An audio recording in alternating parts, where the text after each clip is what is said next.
And behold, I am with you always until the end of the age. I find these closing words by Jesus at the very end of the Gospel of Matthew to be words of comfort and hope as we celebrate his ascension into heaven and his promise to send us the Holy Spirit. These words give us the confidence to prayerfully live our Christian values with humility, patience, gentleness, and with love.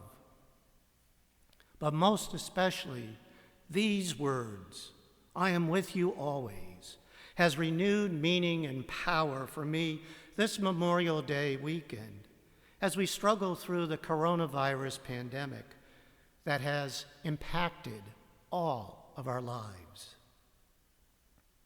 For many of us, Memorial Day weekend is normally a time to fire up the barbecue, to spend time with family and friends, go to the beach, or take a break from work. It is the unofficial start of summer, with crowded roads and boardwalks and countless sales at the malls. But not this year, as we struggle with social distancing and restrictions.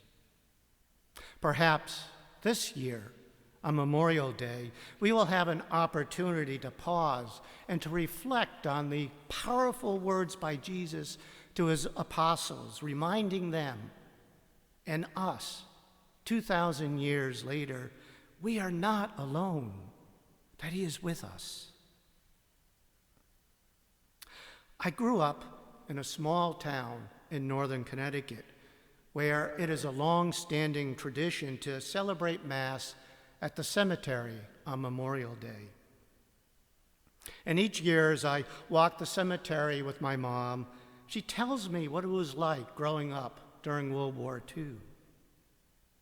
And seared into her memory is June 6, 1944.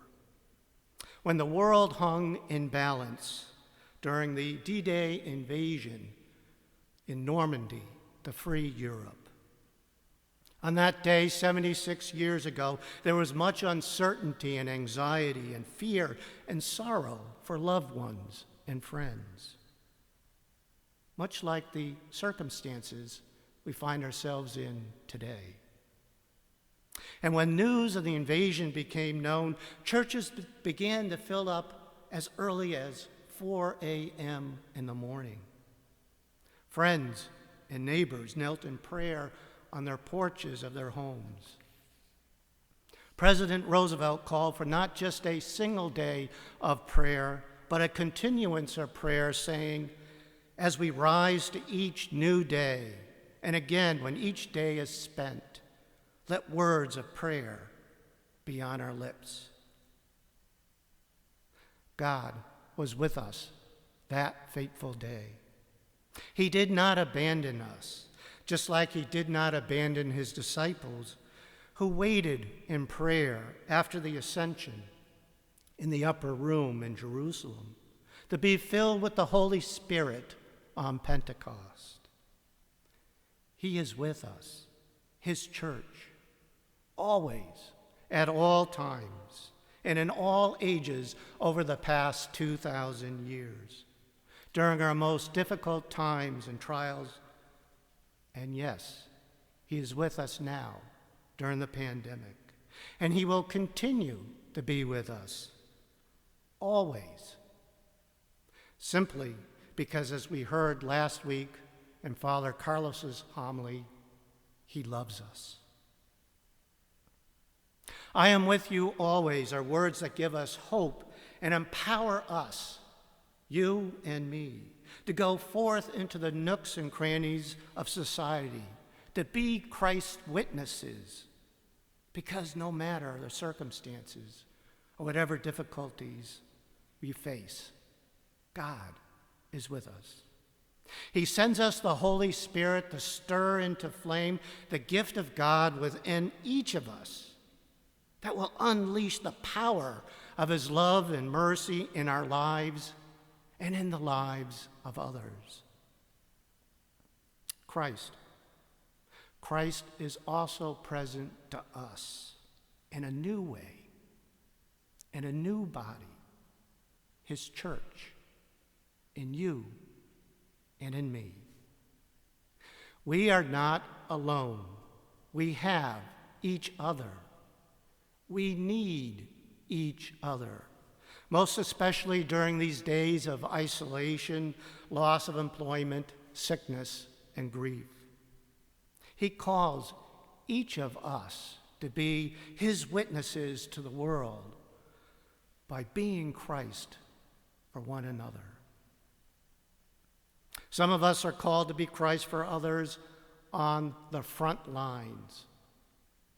I think of the doctors and nurses and first responders and the essential workers who keep us safe and mend our sick bodies. I think of the volunteers and workers at food pantries, feeding the increasing numbers of those in need. We owe each and every one of them our thanks and gratitude. However, not all of us are called to serve on the front lines. Most of us are called to be Christ's witness in other ways. I'm reminded of the ordinary citizens during World War II who planted victory gardens in every available open area, some in large lots and others in small window boxes.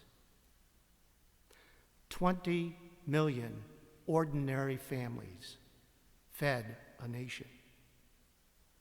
During this pandemic, we can take a lesson from our grandparents and our great-grandparents by finding fertile ground and planting seeds for a spiritual victory garden, watering it through acts of kindness and with prayer, like we did 76 years ago.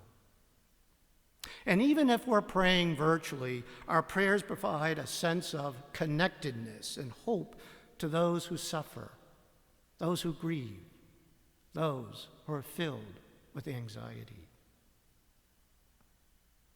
This Memorial Day weekend, we remember our military men and women who made the ultimate sacrifice over the course of our nation's history.